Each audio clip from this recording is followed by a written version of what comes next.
Every week I'm smoking, I'm drinking, I'm partying, I'm wasting time, I'm not doing anything productive, I'm not working out, I'm basically not an interesting person. All I do is smoke and drink and go to work.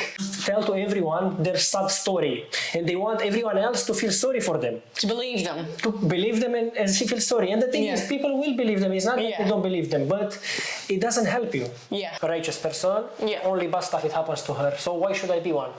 Because even if it's real, like when I'm good or when people are good, look, they suffer. Because many good people, you see them suffering. Everyone has their own interpretation. And even when they teach you from others people's interpretation. So I think my advice to you is go there, see what they say, because for sure they know some things that you don't know. If you don't say, I have a problem, you don't have how to solve it. But the moment you say, okay, I have this problem, and then the solutions will come to you. What's the single hardest mental challenge you have faced, and how did you overcome it? Oh, that's a great question. And I think the biggest challenge for me was being depressed, but without knowing it. So there are people that they are depressed, but they know it. So at least they go get some help or treatment. But at the same time, I think it's better like this if you don't know it, because you can easily go in that victim mentality, and you're gonna label yourself having, I don't know, depression or ADHD or autism or other things that people label themselves today, or they label these conditions and they take the identity of the disease, syndrome or whatever. And this is a very wrong approach, because I think we can overcome everything. Like 200 years ago, you didn't have depression, you didn't have ADHD. So the fact actually that I didn't know I was depressed, but I was feeling all the time down. I couldn't focus on anything. I couldn't do anything. I just couldn't.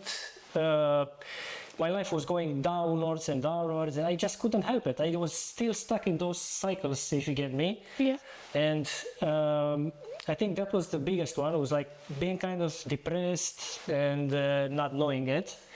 So the way I overcome that is by being a bit receptive to new information and to be aware that you're not in a good place and try to solve it.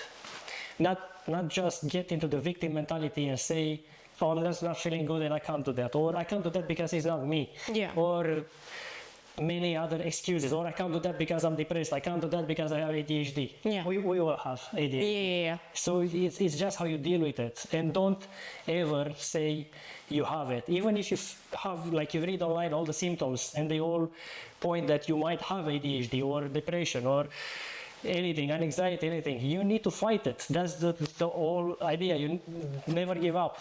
So this was my biggest mental challenge, and the way I overcome it is basically by fighting it back and never admitting I have something like this. You're deep in depression and anxiety. What's the one thing you wish someone had told you back then?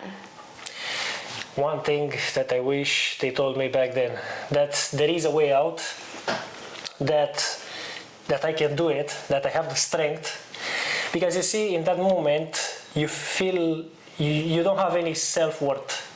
So you feel you are the lowest of the lowest, you don't trust yourself, and maybe you don't trust yourself because you don't have good rapport with yourself. So you maybe never wake up on time, you never are disciplined. Maybe you tell to a friend, hey, I'm gonna be there at that hour, and you're always late. All these small actions, or you say to yourself, I'm gonna wake up at 5 and you're not. All this, it builds distrust with yourself. And especially when you're also depressed and things, and you also have a lot of small things that it takes your confidence out of you.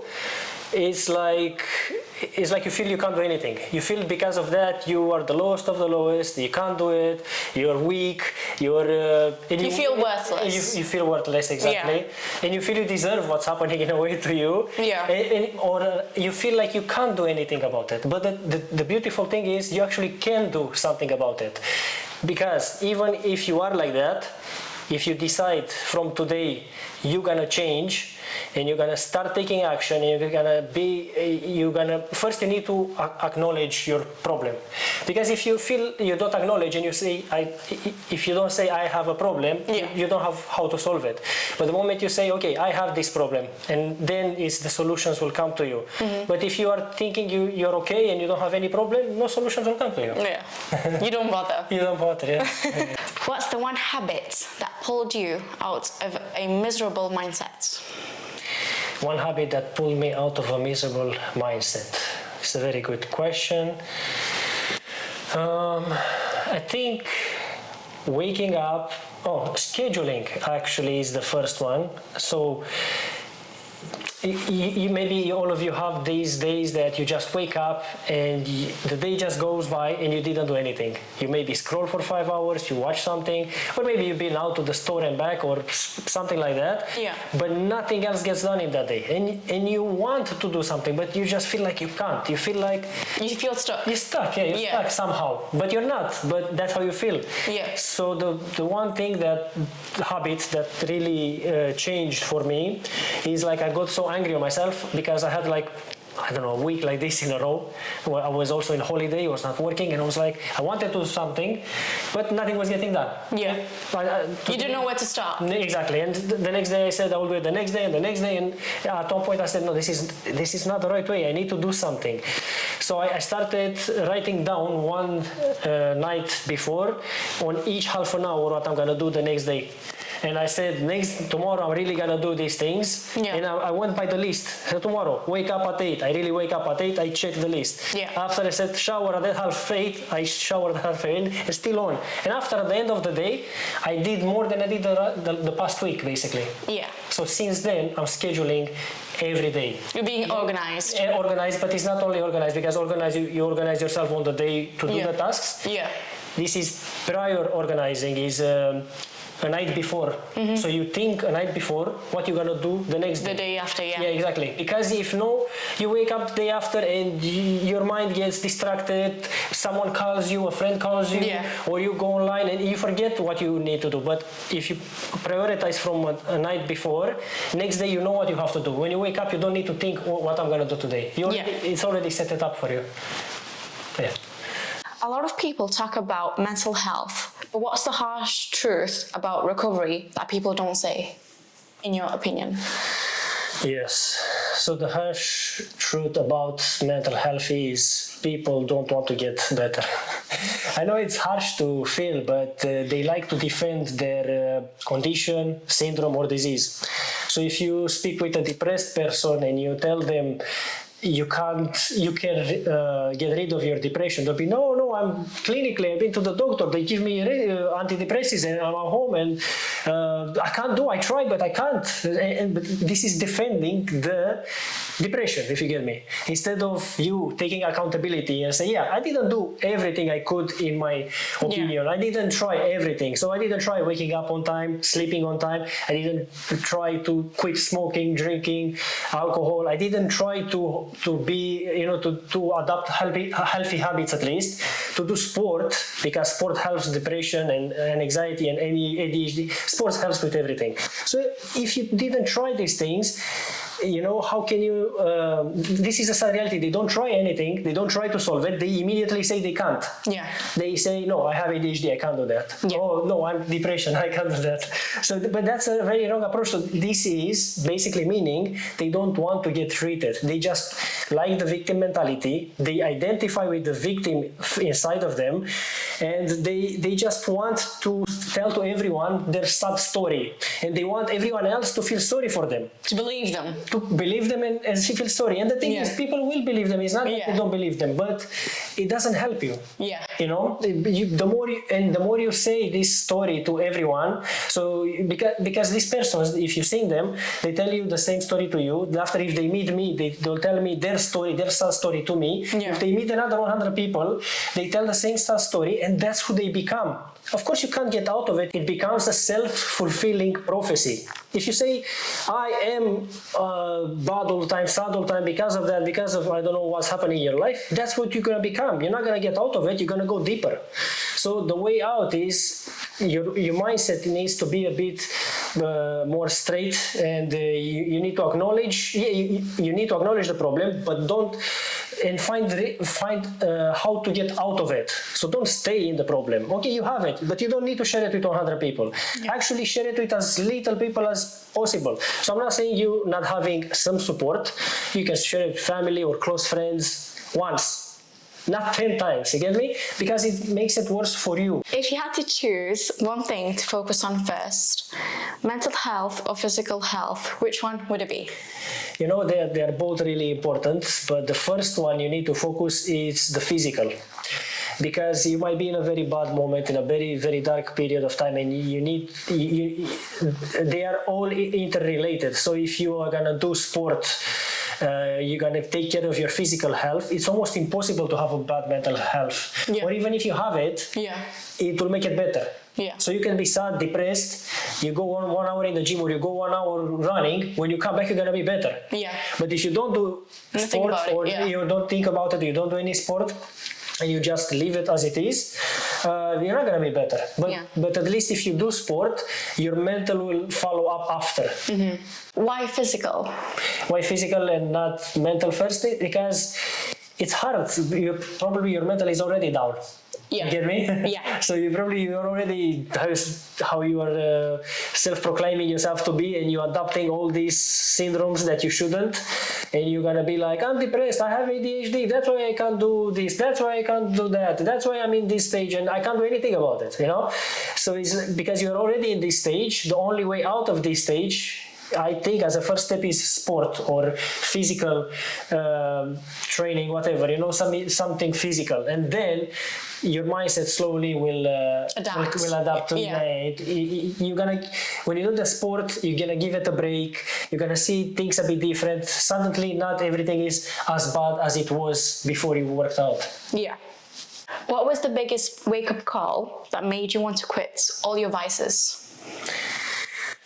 The biggest wake-up call. You see, the biggest wake-up call is different for everyone. For me, it was a love story. So I've been in a relationship with a girl, and I love her so much, and I was seeing myself, you know, forever and ever and ever, and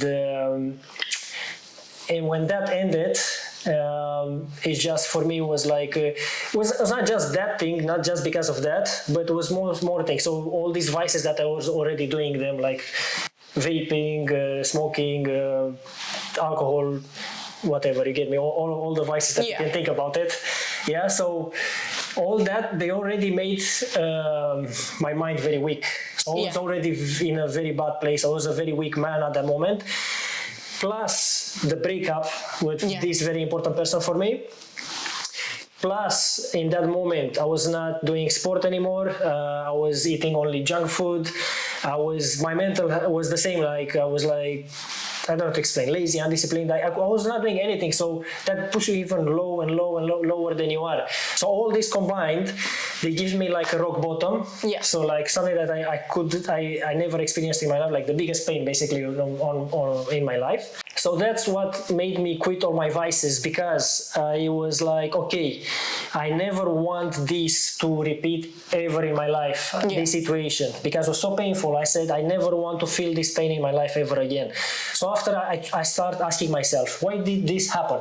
Yeah. And when I asked myself honestly this question, why did this happen?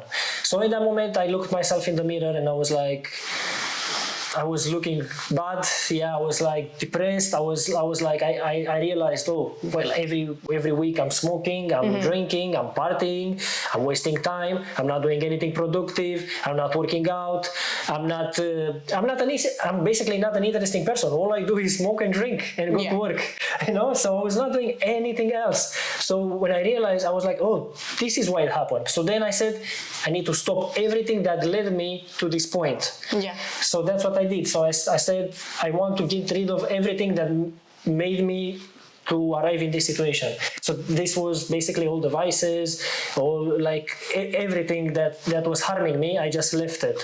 Of course, it was a period of, I had a few relapses, like every 3 months or something, but I managed to do it in the end. So, did you set yourself boundaries? Yes, boundaries. I said never again, like how I said, alcohol or anything. So, yeah, basically, I didn't. If a friend will call me, oh, let's go to drink, I say no, I'm not coming anymore. So I also refused the environment because the environment can make you. It's harder to quit if you have the environment. Yeah. If someone tells you, hey, come on, let's do this, and you want to quit, it's harder. So you need to also cut yourself from all this. Yeah. You went from heavy drinking and drugs to a disciplined lifestyle. What's the real secret behind making that change? You know, I was thinking, why did I manage to do it?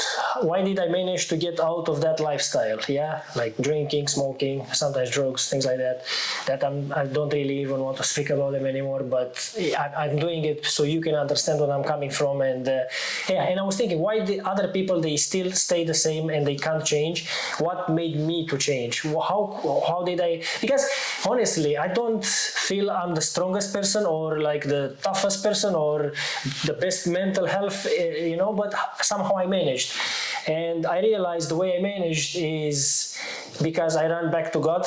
Yeah, so in that moment, I had a moment when I was really down and I had a kind of a prayer. It was not even a prayer, it was more like a discussion with God, and it was like an honest conversation.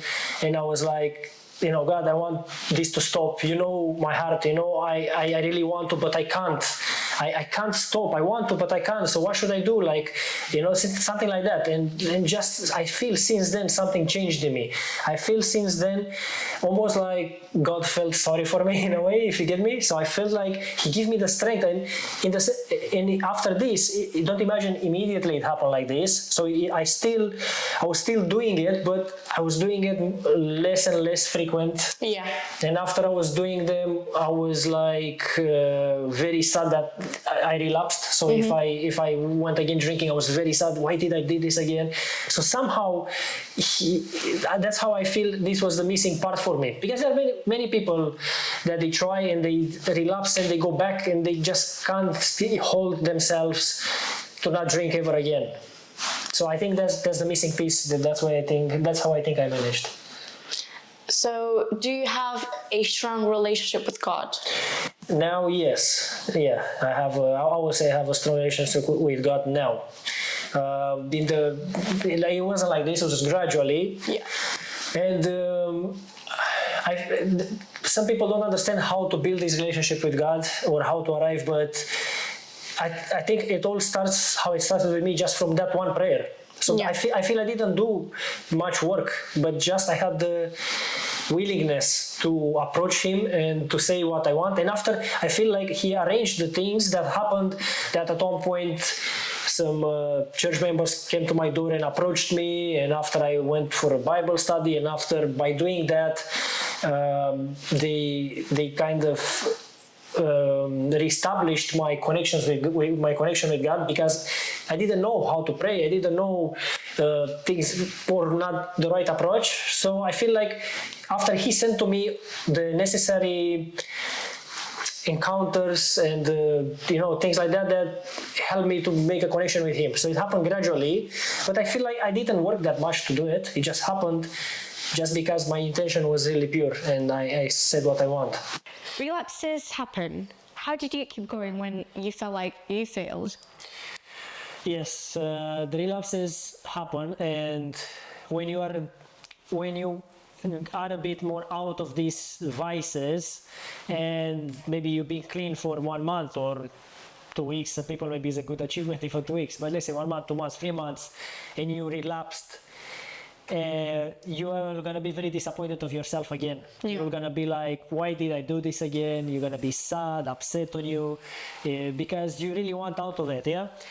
So it's like you need to know that relapses is normal. Now, don't use this as an excuse and relapse every week. Yeah. But it's normal relapses, because this is everything you need to do for a period of time. Some people has maybe addictions that they go for 5 years, 10 years, 20 years, who knows. So when this was your life you're doing it automatically. So you Yeah. did this relapse because you don't know what to do else. I mean, You get used to it. You get used to it, exactly. You do it without really, it just happens for you to relapse. But when this happens, don't get discouraged, because some people, what they do, they relapse and it's normal. Yeah. And they get so discouraged and disappointed of themselves, and they keep relapsing. They don't Yeah. go back, you know. Yeah. They go. They don't improve. They don't go on with life. Yeah, they exactly. They go back actually where they were, Yeah. because they feel like, oh, anyway, I didn't manage to do it, so what's the point?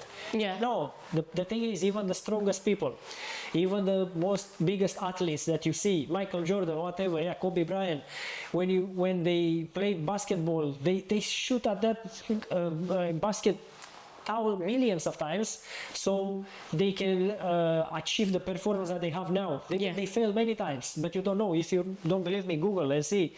All the top athletes, they fail so many times. Or the other one that runs very quick, I forgot his name now, but he established a new record on running, yeah?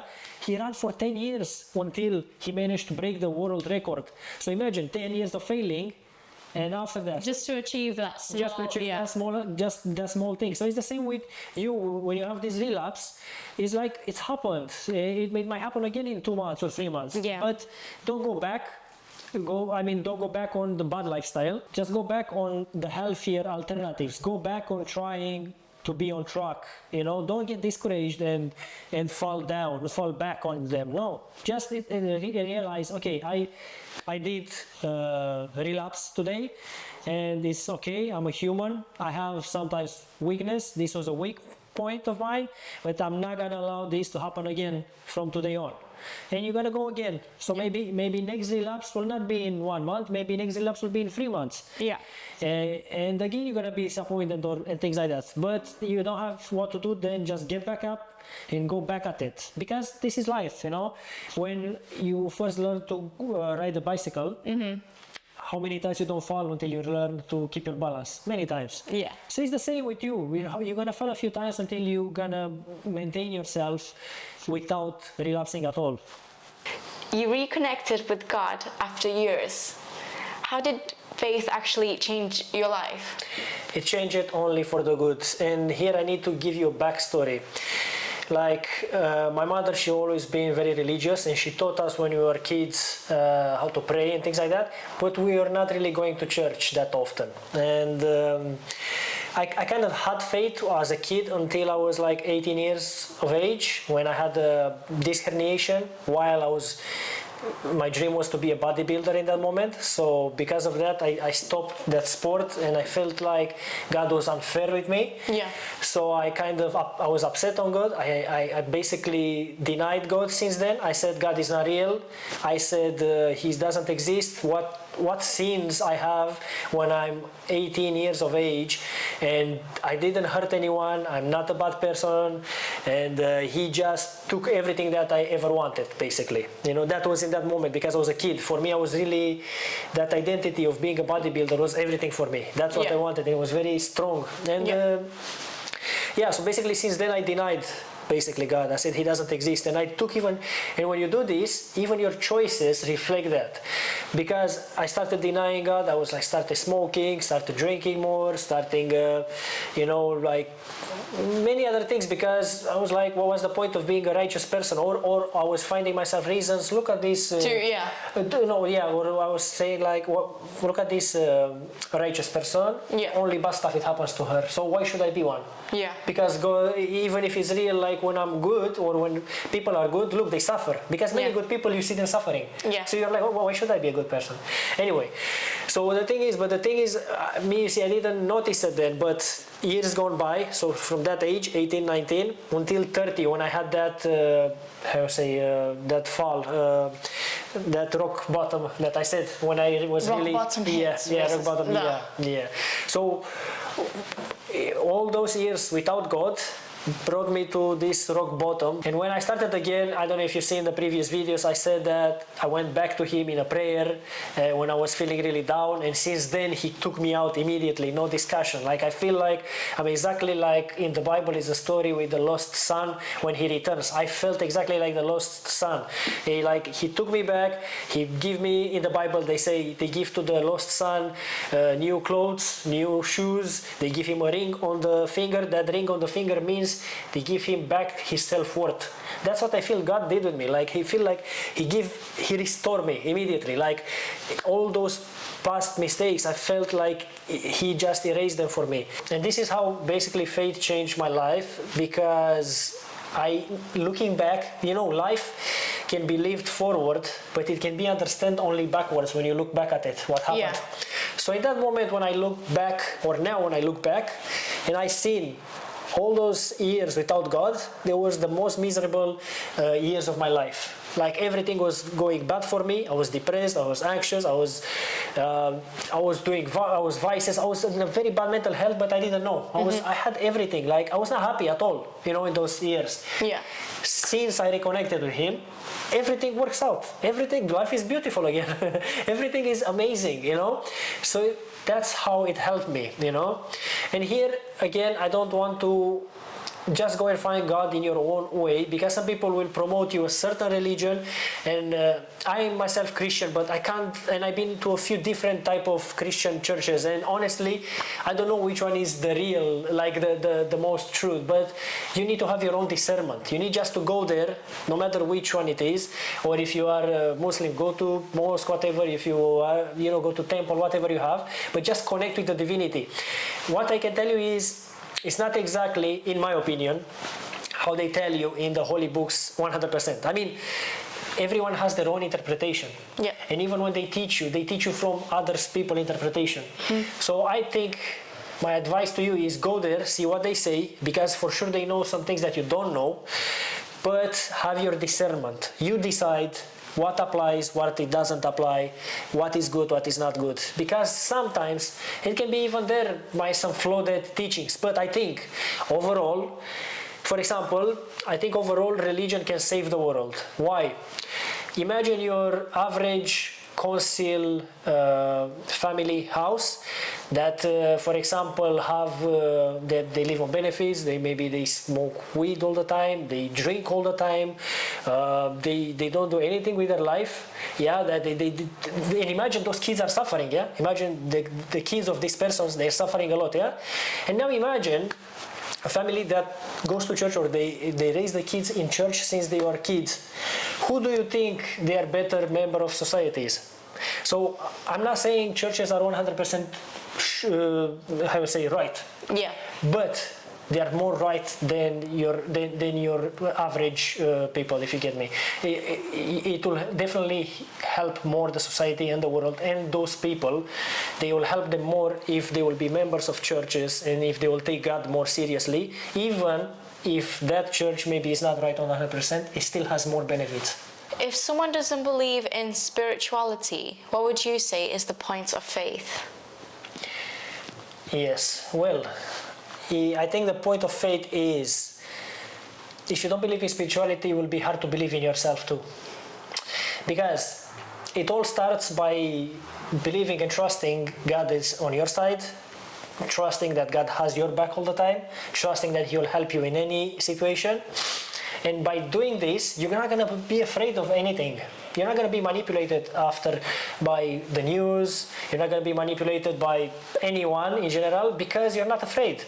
And when you're not afraid, you can't be manipulated, but you can get this secure, this peace, this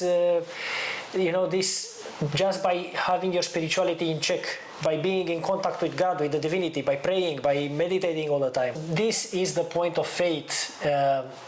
knowing someone has your back no matter what. Who else has your back no matter what? No one, I'm telling you. Yeah. Not even your mom, dad, brother, sister, nobody. I mean, they have it to a point, but you know, like in your worst moments, when not even then, they can't help you, or maybe they Yeah. have your back, but they can't help you. Yeah. So they maybe your family has your back, but they can't help you because you're too low. No matter what they tell you, you're down. Yeah.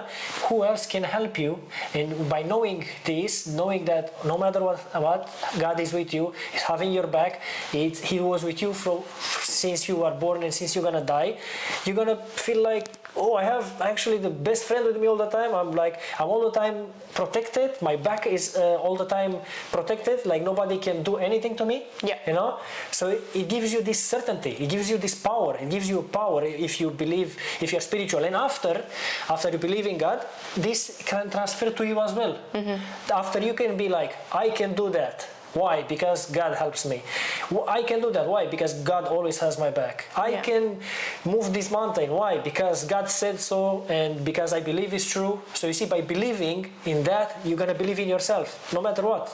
No matter what challenges life brings to you, you're gonna know you're gonna go through them. Because you have the biggest backup anyone can have. Imagine you having God as a backup, and your competitor or your enemy doesn't have him. So who will win? It's easy. You are gonna win. Yeah. So do you put all your trust in him, in God? Yes, and this comes with time, I think. Like I feel like now more and more I put all my trust in him now. And I have now about 4 years that is my journey with God since I started reconnecting back with God. So and I feel the more you go on this journey, the more you're gonna put all the trust in Him. In the beginning it's harder, but it's normal, how I told you, like the bicycle example. You're gonna fall when you ride the bicycle, but go back on it until you can maintain your balance. It's the same with God, with everything. So yeah, I feel like now I put all my trust, and it gives you peace. Because let's say you have a problem, or you're working on an important project and you're giving your all, you're really giving your all, and you're also praying and everything, but you feel like you're giving so much, but the results, you don't see them yet, you know, because God has a different timing than us. So when you don't see them, it creates frustration to you, and it creates burnout. Because you're like, well, I'm giving everything and it's not working. It's working, but you need to be patient. By you surrendering to God and say, God, I trust in you 100%, be it your way. I surrender myself to you today, tomorrow, all the time. From now, forever. I trust your timings. I trust your everything. I trust things will happen to me exactly when they need to happen. In that moment, the burnout disappears and the stress disappears. So in that moment, you can work continuously, or you can maybe let the work, let's say you work yourself till burnout.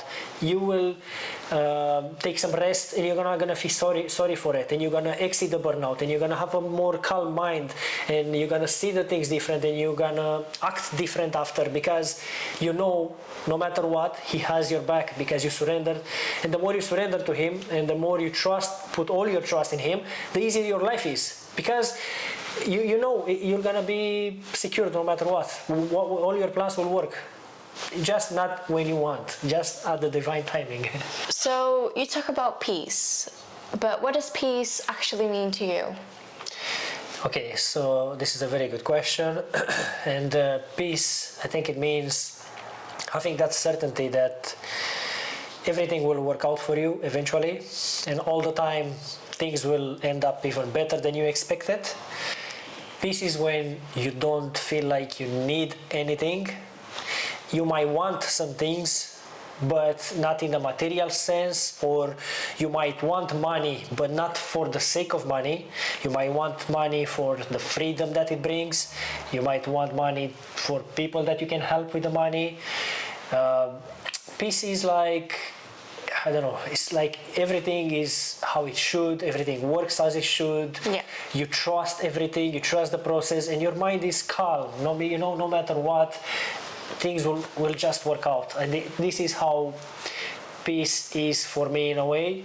Also, is like, peace is when you feel like don't need anything. So like you can be okay with yourself, and you can be okay even with what you have now.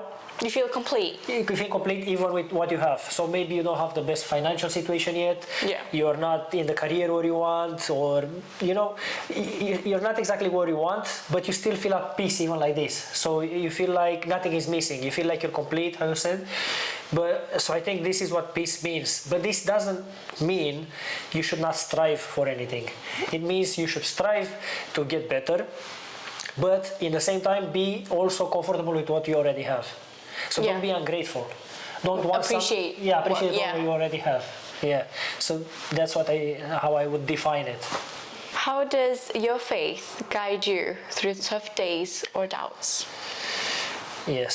So having doubts is a big one. I think we all have doubts, and we have the imposter syndrome, and we are thinking, who am I to speak about this? Who Yeah. am I to say that? Who am I to do that? Whatever you want to do or to achieve a certain thing, you will have these doubts or the imposter syndrome. But faith, and having faith in God, that He's having your back and He always guides you, it gives you the power to move on to action, to still take the necessary steps or pursue what you want to pursue, no matter how big this imposter syndrome is. Because nothing is impossible for God, and after then God has your back, so nothing is impossible for you either, if you think it like this. So I think this is how faith can help you with these doubts, because you sometimes might not feel you're worthy, you feel like other people are better than you, and maybe they are, but you don't see the work they done behind. Maybe they have 10 years that they don't do whatever they're doing, Yeah. and you feel you're comparing your beginning of the journey with their peak of the journey. So this is you should stop comparing yourself. You should just focus on yourself and improve and do only what applies for you, and don't look outwards to other people how they are doing it, because we all have different journeys. Yeah. But again, faith can give you the power to push through these doubts. You feel like you can do anything, so you're just gonna push through them, you're just gonna action, and you're just gonna move forward, sometimes slower, sometimes faster, but will definitely give you that mental security that okay, I can push forward. It's almost like it allows you to push forward. What role does spirituality play in mental health that we often overlook? Yes, I think is the biggest role that spirituality plays in mental health, but people don't know that, because how I said in the previous video, what pulled me out from that misery and from all the vices that I was doing and all those bad habits that other people may be also trying to get out, but they can't. Yeah. The only thing that I really believe gives me the power to pull myself out was my spirituality. Mm-hmm. So spirituality basically helped me to be strong enough to heal myself, or myself in the sense that I took the actions that was necessary. But before that, but there are many people that they can't even take those actions. They can't just stop. They can't just go and do sport. They can't just eat healthy suddenly. They can't just become different person suddenly. So spirituality, I really think it can heal any kind of mental health problem that you have. But you see, people sometimes they can mock you and they say, what do you mean, how can spirituality help you? It can. I don't know how to explain it well enough. It can, because everything is mental. Everything that happens in your reality, it's a mental representation of what's happening in your mind, So if you can heal your mind by approaching spirituality, your exterior will be manifested in a more positive way, because it all starts mentally, It's the mindset. It's the mindset, the ideas that you have in your mind, what you watch. If you watch bad on social media, if you watch bad content, or if you speak bad words, all this basically it affects your mind as well, and it creates a different reality for you. But yeah, mindset and things like that. You have a delusional vision of being the best motivational speaker. Yes. Why do you believe in yourself so fiercely? So you see, now we're coming again to exactly the previous subject about doubting. I'm gonna be honest with you, I have moments and days that I feel like I'm gonna take over the world. So I feel like I'm gonna achieve anything. I feel like I'm gonna be the best motivational speaker ever existed with my accent and the way I am, and like, you know, like against all odds. Yeah. I feel like I'm gonna be the best motivational speaker. And why is because I'm good intended. I really want to help people. I really want to help people that have been in a similar situation as I was, to see a bit of light, you know. So I like to think I'm good intended, but of course I might be wrong also. So I'm not excluding that I might be wrong. Maybe this is more like a ego thing, but I don't think it is. But you know, let's say it is a possibility. Yeah. You know, so I have this, and in some other days I feel like, how I said before, the imposter syndrome. Who am I to speak about this? Yeah. You know, like there are other people that have been through wars, or other people that they achieved more. Yeah. They should speak about it. Well, where are them? Why they are not speaking?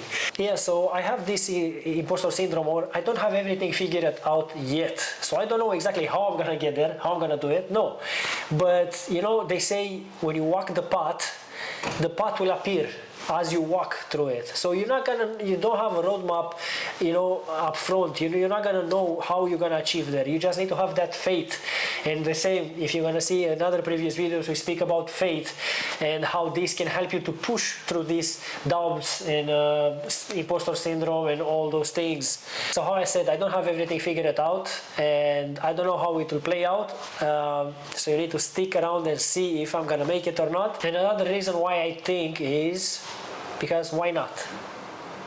Like, why should I not try? Why should I not do it? Who stops me? Yeah. Why, like, I can, not just me, everyone can do whatever they want in this life. Or they can try at least. And I'm not afraid to fail. I'm not afraid. If I'm not gonna make it, I'm not gonna make it. And you're gonna see this and you're gonna laugh at me. So what? Do you think I care? You're laughing about me? I don't care. It is what it is. It is what it is, you know? But I'm trying. I'm still gaining more experience by trying this than not trying.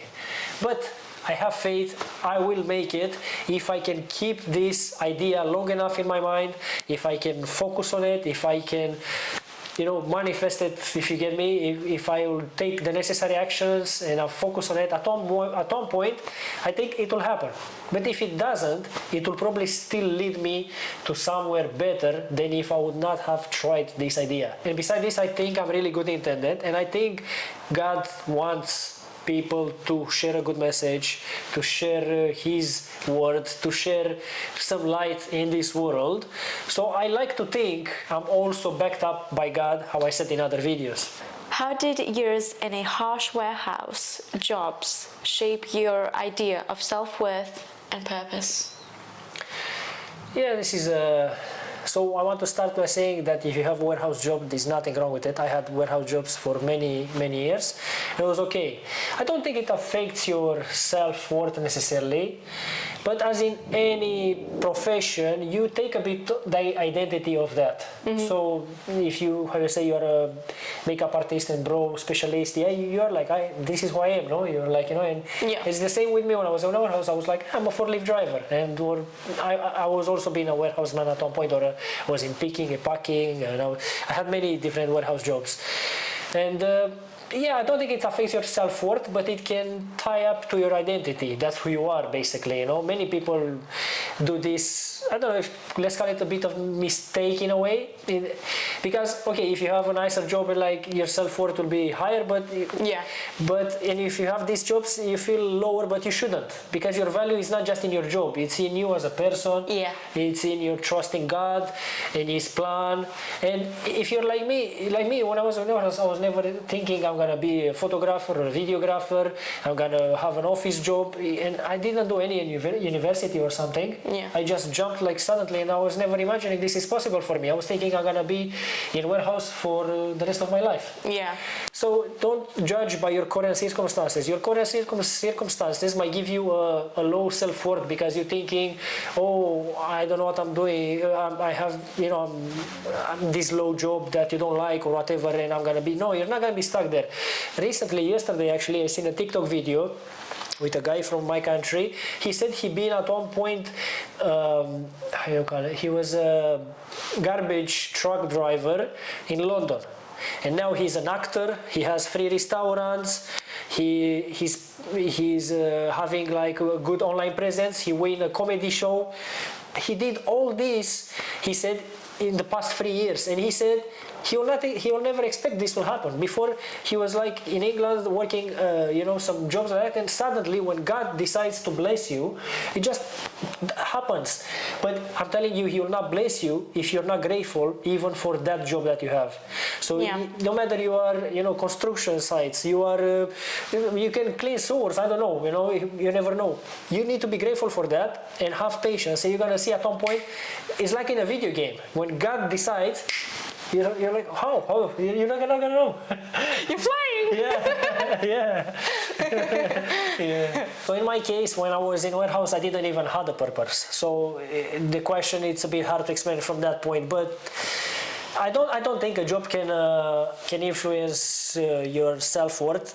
It can do it when you're not aware of your value. But that's what I'm saying. If you're gonna find your spirituality and you're gonna believe in God, you're gonna know what God says about every one of us. We are all equal. We are all special. He loves all of us, and He wants what's good for all of us, and we are equal. So in that moment, you can have a low-paying job, but you are equal to the billionaire. Yeah. But people, if they don't find the spirituality and they don't trust God, they will never know that. So they are always gonna act as a very low, member of society, or I don't know, you get me, but the moment, you're gonna be like, it's just my circumstance at the moment, but I trust God, and I still have value, it will not affect your self-worth. And for me, it didn't affect about the purpose now. It didn't affect, again, my purpose, because at that moment I didn't even have a purpose. Yeah. It just happened. Did you start to compare your self-worth to others that you thought were better than you? At that moment, I was doing that, because I didn't know, so maybe in that moment, I was thinking I'm gonna die in the warehouse, or, and not that is something bad in that. It's just I was thinking I'm gonna be there forever, and. So maybe when I was seeing someone that was like, I don't know, even an office job, I was like, oh, this guy's in an office, and I'm like, oh, I'm so underneath him, and I was thinking, oh, they are better people, they are. You started to compare yourself to those people because of the jobs. You do that sometimes, but it's not. You shouldn't do that. But I was doing it, and maybe some people do that, but it's not good. So, what's one lesson from all your different jobs that taught you the most about life? I could say in a way that what it taught me is that nothing is permanent, no job, no situation. Yeah. Especially situations sometimes can be hard in jobs. Like you can have, sometimes jobs are not that hard, other people makes those jobs hard. Like if you have bad environment, bad colleagues, bad managers. But I changed a few jobs, and mainly because I was working with agencies when I came here. And agencies, they can put you 3 months here, 6 months there. Yeah. So I think I got many, like over 10 probably, with no more warehouse jobs since I'm in England, and I seen different kind of teams, warehouses, and businesses. Some was better, some was really bad. I think this is what it taught me the most about life, is that nothing is permanent, and that you should have patience, and things will get better for you. What does purpose actually feel like, and how do you know you're on the right path? This is a very good subject with the purpose, because I feel I found my purpose, but it took a while, and sometimes there can be multiple purposes. I think I even have a previous YouTube videos about how to find your purpose, if I'm not wrong. And the thing is, you need to think about purposes like peeling an onion. So maybe, for example, you say, you can say I want to be the best makeup and brow artist ever existed. That can be a purpose. But as you get into this purpose, you know, but the deeper you go into it, you might find another one. So it's like you peel the onion like that, it's another, yeah? You get me? Yeah. And after you maybe want whatever, you might want something different, and it's normal. That's what sometimes people don't understand this. They think that if you start with something, that's your purpose for your whole life. It's not. Your purpose is what you want and decide on the moment that you want. And you can change it, I think, as many times as you want, as long as the purpose is something that really like that you want to do, and that as long as you are free.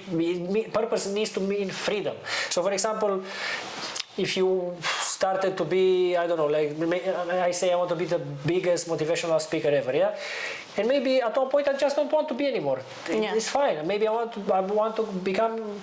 go more again on photography, or maybe then after I want to be a missionary for a church for the rest of my life. I don't know, you know, you never know. The purpose can change, so it's fine. But example of purposes, because people don't know, purpose can be anything that you want. That's your purpose. But I think maybe a rule will be to be aligned a bit with God's values. So for example, your purpose should benefit other people as well. So for example, you can say, I'm Bob, I'm a builder, I have a nice family, and my purpose is to be the best dad. That's your purpose, because that's what you want. So what you want, that becomes your purpose. You know what I'm saying?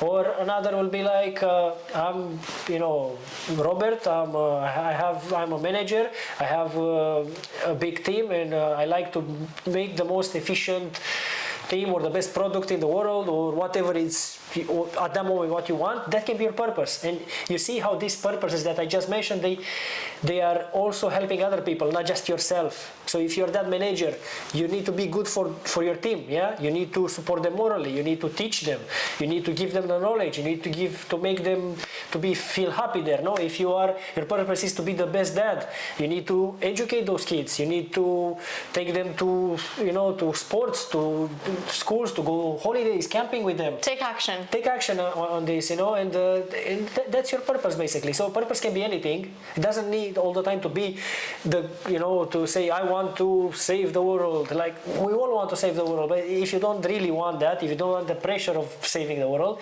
it's okay. Your purpose can be anything that you want. The way you know you're on the right track, I think, is you feel good doing that thing that you're pursuing. So maybe sometimes when you are trying to fulfill your purpose or you're working towards it, you don't feel burnout as easily, so you feel like it's effortless. Everything that you do, it doesn't feel like work.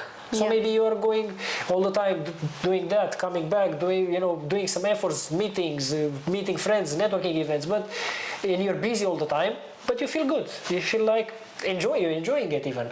I think that's a good sign you're on your purpose, as long as you're enjoying what you do. A lot of people don't know what they want. How do you figure out your purpose? Yeah, this is true. It's very hard sometimes to know what you want. Especially some people, they're more talented. Like here you can find two problems. Some people, they have so many talents, they don't know which to choose or to find the purpose in one of them. And some others, they don't have any talent, or they think they don't have any talent. Because everyone, we all have, it's inside of us, but you need to know how to bring it out. Yeah. But so some of them, they don't know anything. I mean, they don't know about what and some, they know too many and they don't know what to choose. But I think for me what helped when I looked for my purpose, I was actually watching YouTube videos how to find your purpose. So first of all, search how to find your purpose and read a bit, see what other people are saying, you know. So after you watched and researched and read online and you have an idea, then you can find it better. But for me, what happened when I was looking on YouTube, there was one question that popped out few times in few different videos. So not just in one. So I watched 10 videos and in 5, this question was on all 5 of them. But of course, sometimes people, they can say they can copy, but that doesn't matter. It was a very simple one. You need to ask God for your purpose. So even if you are maybe an atheist at the moment and you don't believe in God, ask him or the universe or whatever you believe in, that higher power, ask what is my purpose. Ask a few times. It will not come maybe immediately, it will not be instant, but if you ask this question every day, every night, or once every week, at one point, maybe in 3 months, in 6 months, in 1 year, somehow you'll find it, or it will point you to a different direction. Maybe you're gonna start doing a sport that you like, and from there you meet someone, and you never know how it will happen, but you need to ask for it, and after he will show you the way. Because sometimes when we think with our mind, we don't know, because we can find a million possibilities. Yeah. How are you gonna know what you want? No, you don't know. But if you ask God, say, what is my purpose? It's a very simple principle. You know, even the Bible, they say, ask and you should receive. But people don't understand this. So even me, I didn't believe it at the moment. It's so easy. So I said, okay, let me do it. So I was like, okay, God, what is my purpose? So I asked a few times, and slowly it happened. Like, I started picking up photography, and I was thinking I still like photography, I still want to be a good photographer. And it's just like at one point, from this photography went a bit, you see, to content creation, to podcasting, to content creation, you get me? So, yeah. But it's still related. So, yeah. But the same, how, you see, like, it just shows you, but in time. You're not gonna notice it immediately, because life can be lived forward, but you understand it only backwards. Yeah. So meaning you're gonna take some actions, or some things will happen to you, and you're not gonna understand why they happen. But looking back after 1 year, you look back, you're gonna understand, oh, this is why this is happened. That all the time, when you look even now, look over your past, since you're a kid or whatever, yeah, you're gonna see now everything made sense at one point for you, why those things happened in a certain way. But you get me, usually you're gonna understand it after it happens. From your personal experience, what's your honest take on the rise of vaping and its impact on mental health? I think vaping is really addictive. It's really dangerous. I used to vape as well, probably for 1-2 years. I don't know. I was smoking before that a lot. I quit both of them. And the thing is, vaping is more addictive even than cigarettes. It has a nicer flavor, you know, it gives you different heat. The problem is you can vape it anywhere, in the bathroom, in your bedroom, you know, at work. Some people do that. Some people was doing it even in office, you know, they are like slowly, like, you know, like it's crazy, you know, and because of this, it's more addictive and it's more damaging. And for example, if you smoke a cigarette, I don't know how many milligrams of, let's say you smoke a pack of cigarettes a day. Mm-hmm. But with a vape, it's like smoking 4. You always have it in your hand. Yeah. So it's basically easy access. Easy access, and always in your hand. And it's like you feel like, I think the amount of nicotine that you get from a pack of cigarettes, what you get from vaping all day, is more than 1 or 2 packs of cigarettes. Maybe it's equivalent to 5 a day. Yeah.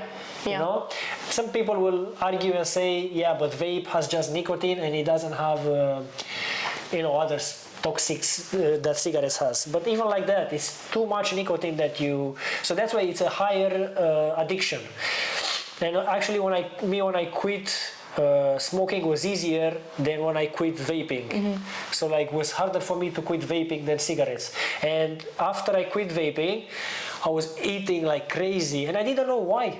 And it's not only eating, what I mean is eating like crazy. I was feeling my stomach is full, and I was still eating. I was eating, like, because I think the body or the brain wanted to make up for that dopamine that I don't have it anymore from the vape. Yeah.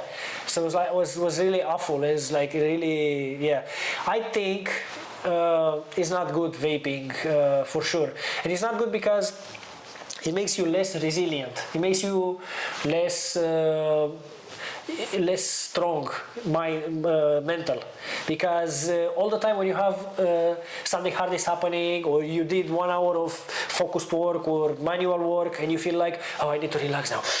Yeah. You know what I'm saying? So you doing this all the time, it makes you weaker, because what will happen if you don't have that vape to relax for every half an hour, you get me? Yeah. And after, when you have a problem, the same, when you have a mental problem, or you have a fight with your girlfriend or things like that, or with a member of family or at work, you're gonna overreact to things because that vape will not have the same effect on you as it had when you when the first day. With time, you catch resistance to it, Yeah. and at one point, that vape just makes you feel normal. So it doesn't give you that heat, doesn't give you that dopamine. So at one point, when a problem will arise, it could be, for example, in your work, you're gonna overreact. Maybe a colleague tells you something, and because you are weaker mentally now, you're gonna overreact to all the problems. You're gonna overreact in your family. You're gonna overreact to your kids. If you're a kid, you're gonna overreact to your parents because it makes you weaker. You have no control. You have no control. You have, but you lose it because you become weaker. Over time. Over time, yeah. So we're speaking here about addiction when they're using vape every day. Are wellness influencers actually helping people or doing more harm than good? Well, it depends now. Like if they promote naturalism, what do I mean? Natural food. If they promote working out, if they promote discipline, if they promote, sports, all these good things, then they are doing good. But you need to know we are living in a, advertisement world. Like brands are sponsoring influencers, and they might recommend you some products. And okay, if the product is good, maybe it's okay. You know?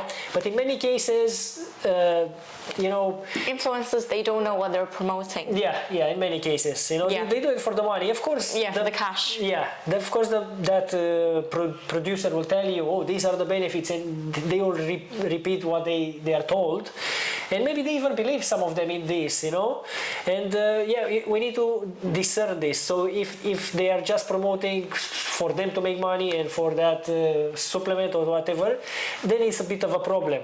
Yeah.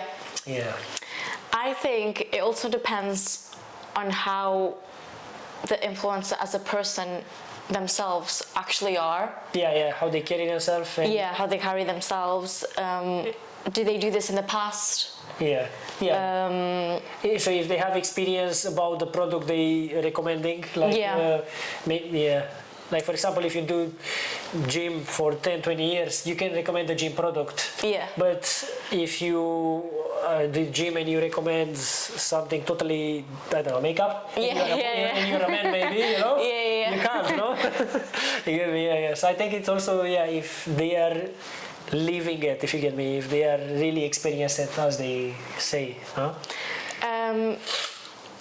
Do you know any good examples of influencers that actually promotes or advertise either products or something that would really help the society? Well, I think many influencers recommend a lot of things, but I'm not really aware now what they recommend and what not. I don't know. They are probably some, but I'm not aware of them at this moment. And I think at one point, no matter how good intended they are, they can go wrong a bit. For example, I have one, but you might not know it, and I don't know if people will know it. It's JP Spears. It's a guy from America. I like his comedy.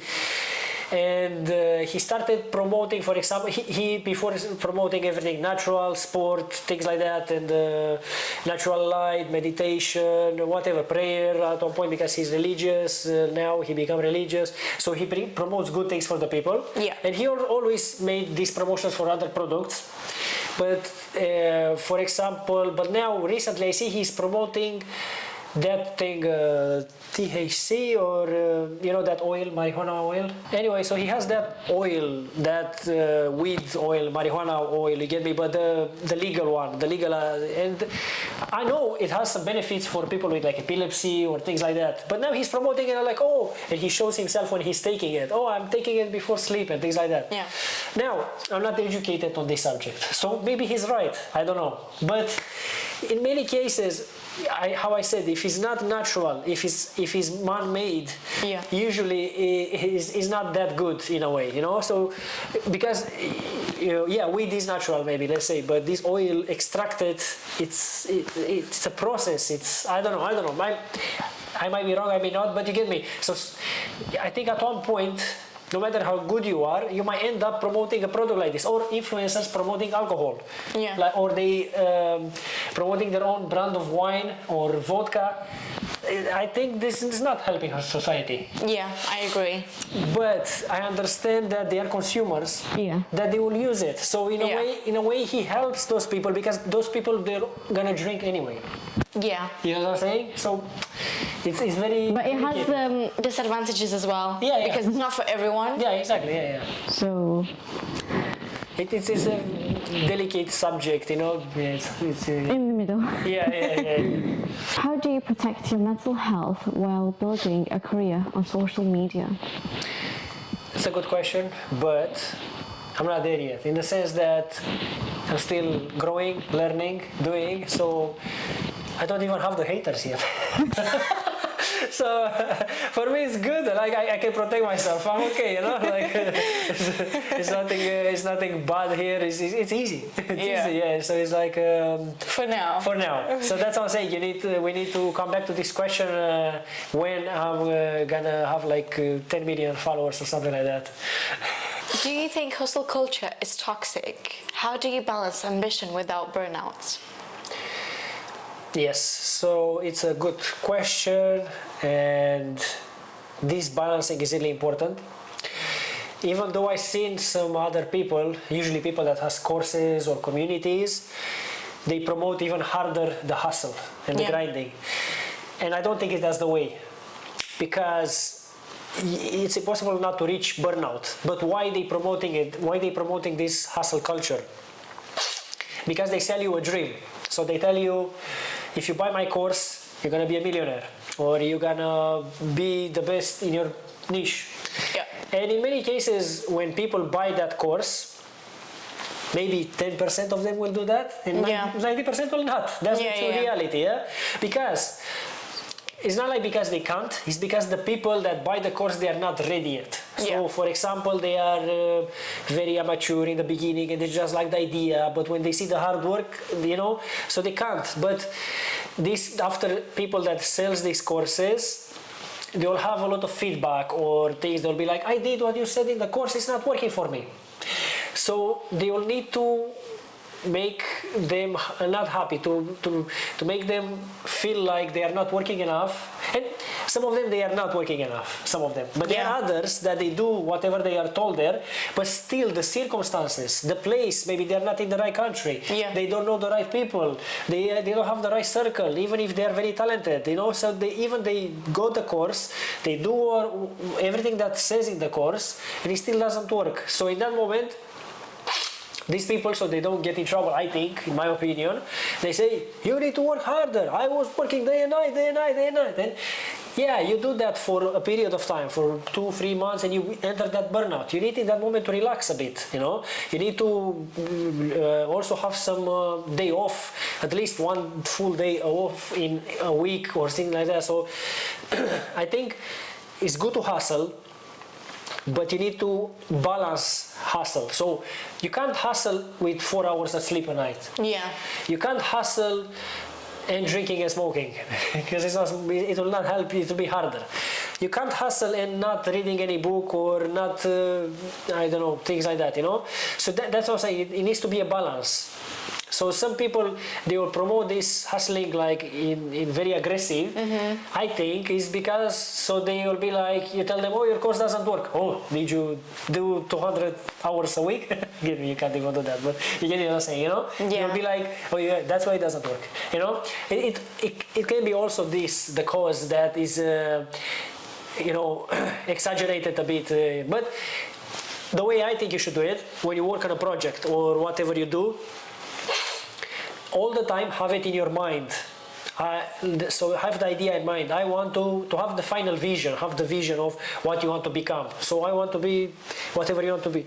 So having this vision all the time, it will help you. So some days you're gonna wake up and you want to do, but you feel so tired, or something happens and you need to go in a different place, or you know, or your family needs you or something. It's just things that, okay, it happened, you need to solve those ones, and you don't need to feel sorry for that. So, but I don't know how to put it in the words. Like if you do just 1 or 2 things a day related to your goal, sometimes it's enough. Yeah. Slow progress is better than no progress, you know, because you can't all the time give 100%. There will be days that you can give 100%, but there will be days that you give just 20, and that's still fine.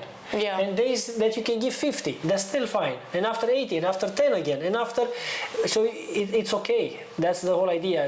When people need to understand this, sometimes it's okay to take rest. Yeah. Yeah, especially if you feel burnout, because how can you attract or manifest or even interact with the right people if you're burnt out and you go to a networking event and you're gonna be like, they'll not like your energy. Yeah. You need to be somehow balanced to feel good somehow.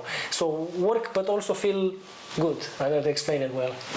Sometimes, from my personal experience as well, even if you give 100% in a day or two, or in a very short period of time, it may not be enough for that short time.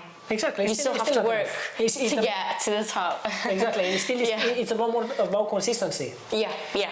So instead of being like this, how you say, short time, 2-3 days for 1 week, and after you fall too much out of it, better be a bit every day. Yeah. For 5 years, it will happen automatically and without very much effort.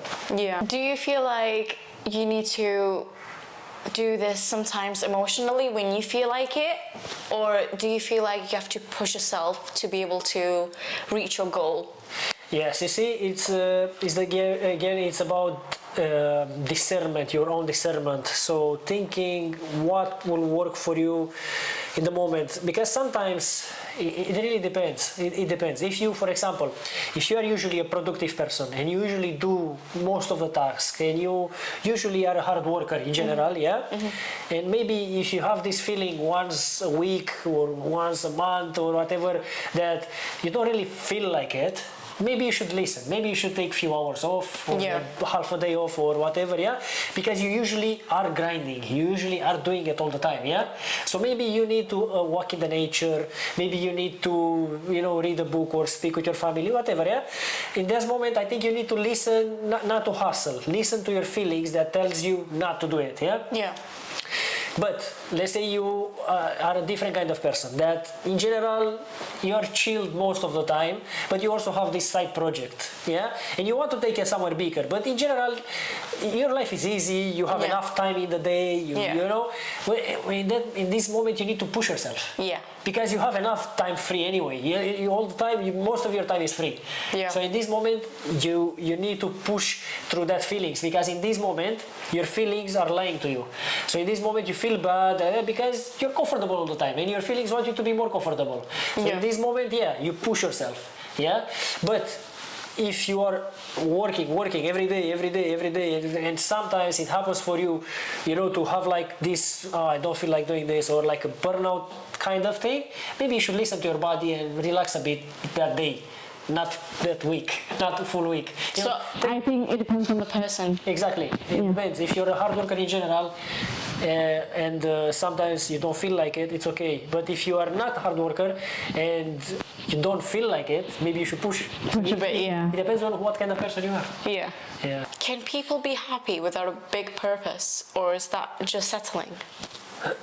I think people can be happy without a big purpose, because how I said, it depends. Some people, their purpose can be to be a father and just that. That can be a purpose for someone. There's nothing wrong. Some other a woman can decide her purpose can be to be just a mother or the best mother. Yeah. So that's fine. So that's usually doesn't require. It's not a very big purpose. It's big for you, for your family. That's enough. Yeah. So it depends on. You can be happy even with a small purpose, but no small purpose is actually small. Because let's say this man that wants to be the best father or something like that, maybe he'll raise a kid that he will change the world, or because he raised that kid well, that kid will raise another kid that kid will change the world. You never know, So you never know what's small and big purpose. But as long as it's what you want to do, as long as you'll be fine. I don't think it doesn't need to be big purpose. No, as long as it's what you want to do. Yeah. So you have rebuilt yourself from rock bottom. What's the number one thing that got you through it?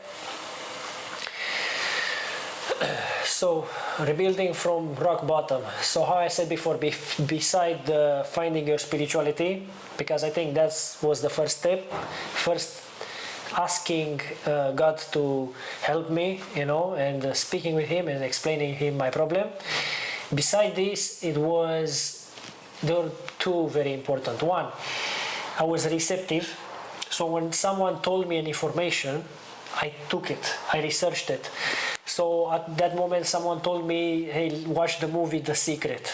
And I watched that. And after that, someone told me, actually coffee is not good for you either. So I give up even coffee. I'm not saying you need to give up. It depends on your level of self-development or what you want to achieve or things like that. But I was receptive to the information. Okay, someone else told me that is not good or is good. I did my own research on it and I applied if I decided it was good or bad for me. Mm-hmm. Or sometimes an information can be true, but maybe you don't need it. Even if it's true, you don't need it. It's fine. You dismiss it because it doesn't take you to your purpose. It's fine. But whatever information I got that I was thinking it will help me, I was receptive to it. Because sometimes you tell to people, hey, you should do that, and they're like, enter from here and exit on here. They don't hear you. They don't listen. They don't listen. Yeah. They just want to complain. They don't want to solve their situation. So one was receptiveness to new information. And the second most important was not being ignorant, which in a way is kind of the same, because you're not ignorant to the information. For example, maybe you are a simple person, as I was and maybe still am. Like, we're all, we're coming from humble beginnings, and we are still in humble beginnings, but that doesn't mean we need to stay ignorant, or to think we know everything, or to not look for new information, or not try new things, because that is called staying ignorant. For example, nobody teach you how to deal with your finances, but if you don't learn, you are ignorant. Nobody teach you how to eat healthy, but if you don't learn, you are ignorant. Nobody teach you how to learn a skill, but if you don't learn a skill, you are ignorant. Nobody teach you how to deal with your problems with your spouse or with your girlfriend or boyfriend, but if you don't learn how to deal, you're ignorant. Nobody teach you, how to eat healthy, do sport, but if you don't learn this, you are ignorant. So, very important, beside your spirituality, is don't be ignorant and be receptive. And after everything, it's easier. It will fall more easy into place. You can at least try. Exactly. How do you deal with criticism and self-doubt while sharing a personal story? Yes, it's a very good question. And how I said before, I don't have everything sorted out either. It's like I'm walking in a dark me. I don't know exactly how I'm gonna get what I want to get. I know my final vision, and everyone should know their final vision. Because when you know your final vision, the path appears to you. You're gonna find ways after. But if you don't know where you're going, you're gonna be in the same place. Okay, think about like this. You have two ships in the sea, and one says, I'm leaving from here and I want to arrive in, Africa, Caribbean, whatever, They will stop and they will go there. The other one, it just turns on the ship and leave it to go like that. Where they will go? They all don't know where they will arrive, where they will go. They just turn the ship on and leave it with no direction. You're not gonna be anywhere. But this is the final vision, what I'm talking about. Because sometimes you find a way to this destination after you know where you're going. So you know where you're going, and then after you find the way, it's easy. The thing is, how I deal with this self-doubt is I'm just actioning. And I know where I'm going, I don't know how I'm gonna get there. So in the meantime, I'm actioning as to the best of my abilities. So sometimes you might not know how to action, but you need to do any action than no action. you know, is because even if you take the wrong action, let's say you're afraid to take an action, even if you take the wrong one, is better than not taking any action. You know, let's say the worst case scenario, you take that action and it's a wrong action. Well, at least now you can course correct. At least now you know what is not working. At least now you have a lesson. At least now you have an experience, and now you can move on trying a different action. Yeah. But if you just stay in the same place in your own bubble and you never take any action, you're not gonna arrive anywhere. Yeah. So this is kind of how I'm dealing with self-doubt, and this is kind of how I'm trying to navigate it. Just pushing through the dark, seeing the path as it's revealed to me on the moment. Is pain really necessary for growth? What would you say to someone avoiding it? Yes, I really think pain is a crucial part in life. I really think you need to experience it. It doesn't really need to be self-inflicted, so you don't necessarily put yourself through pain, but the sooner it happens, the pain to you, the better, because it teaches you faster, you know? Like even me, like all this transformation, it happens after that big pain, after the rock bottom, after the losing of that relationship that I cared about, you know? All this happened because of a lot of pain. Because if you don't experience any pain in your life, you not feel the need to change. You don't feel the need to improve. You don't feel the need to become better because you're comfortable where you are. And it's nothing wrong being comfortable, but pain teaches you a lot. I really think the greatest people probably felt the biggest pains in their lives. It's just what it is. And you shouldn't be afraid of it. I mean, you should not expect it. You should not expect pain. You should not put yourself through pain. But when it happens, because life happens to all of us, it's okay. Take it as it is. You know, go through it. Go through that suffering and understand why it's happening.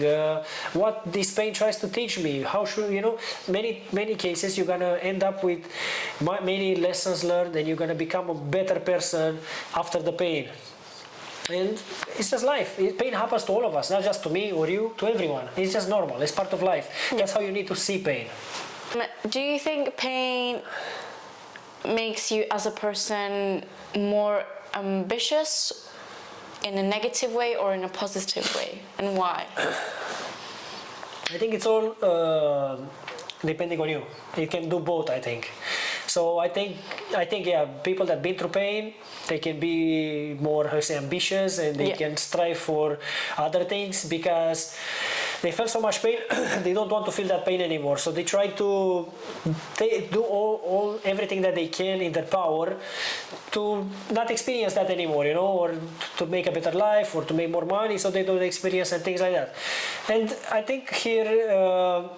It's like you can become a villain or you can become a hero, yeah? As long as you want to do, I don't know, maybe you want to be a millionaire, a billionaire, or whatever, yeah? But you want to do it for you, for your family, and maybe you want to do also some charity, or maybe you have a good idea, maybe you know, like to something that will benefit also the society, you know, that it can be a good thing, you know, or you get me. But in the other way, now if you're ambitious and you will do anything for money, that's when you can go wrong.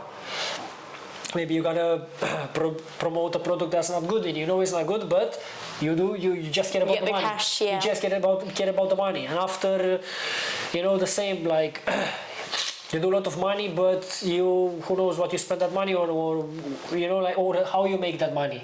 Maybe if you make it on other people's misery or things like that. So it depends on you here. Everyone has the possibility to become a villain or to become a hero. So I think people that experience pain, they are more ambitious for sure. But it's up to them what they want to become, the villain or the hero. What's the biggest failure that actually changed your life for the better? The biggest failure that changed my life for the better. I don't know, because so many fails I had. I think they all changed me. But no, I think the biggest one is the same, like being caught up in that vices, so drinking, smoking, things like that, and being lazy, undisciplined, basically having a very bad lifestyle and things like that, combined with failing in my relationship in a way, because that relationship from that time made me like give me this big pain, and since then I start changing. Yes, I think the biggest fail, honestly, I fail in many ways. It's not just in one way. So like for me, it's a combination. Like it's everything added up, and it crushed me at one point. So I failed in everything basically. And it's normal. I think it could be avoided if you had maybe a better upbringing, a better education, a better mentor, if you would be more listening, because maybe also I had a more rebel spirit, if you get me, and like I didn't listen to what my parents said, I didn't listen to I don't know who said, and of course I attracted all these fails on me, you know. So because of this, a combination of fails. So the biggest one, I don't know to tell you. I think for me it's really a combination. So yeah, all the fails, let's say we class it all these ones as one, they make you better as a person. Why? Because you want to change after that. Because the pain is so big from these fails that you want to change. And also, another thing that people don't tell you, you never fail in life. You only win or learn. So you're doing something now, and you either win, or if you fail, that fail is not a fail. That fail is actually a learning. It's an experience. That's how you need to class it. So don't class your fails as, oh, I'm not good of nothing, I failed again and again and again. The biggest people in the world, the athletes, everyone, the geniuses of the world, they all fail so many times. That's why they become so good. Yeah. Because if you get me, if you fail 100 times, you're gonna know after what to do in a certain situation. But a person that tried one thing once and it failed and he never tried it again, he will not know. So it's just you either win or learn. You never lose. So even if you think you're losing, you're not losing. You're gaining all the time. If you could give one life-changing piece of advice, what would it be? Just one. Stop being ignorant. I think this is the biggest advice. How I said in the previous video, if maybe someone didn't taught you how to sort your finances, but you're ignorant by not learning. Someone didn't teach you a skill, but you're ignorant by not learning yourself. Someone didn't tell you how to manage your relationships, but you are ignorant if you are not learning how to. So I think this is the most important that many people are doing. And sometimes I see this problem with ignorance, even at people, for example, that they think they know everything. Yeah. So when you think you know everything, you are more ignorant than the other person that actually says, okay, I don't know much, but because he doesn't know, he is willing to learn. Yeah. But when you say, I know it all, you don't have space for new information because you think you know it all. But there's always something new to learn. Yeah. So don't be ignorant. So to not be ignorant, would you say to listen more? Yes, if you can listen twice and speak once, how they say. So listen more and then speak, because it's easy to have an opinion sometimes. And even me, I'm thinking sometimes maybe I have too many opinions, and I'm trying my best, but yeah. Listen and be receptive. So how you say, if you're listening, is receptiveness basically. That is a very good thing to do. And don't be too much receptive, to any information. Yeah. I mean, listen to it, and after you decide, you have this discernment. It's called discernment, to discern the information. So you listen, okay, what is this guy saying? What is this guy saying? What is this guy saying? And then you decide which one you want to believe, or which one you think it will help you. So yeah, I think if you listen, you are not ignorant.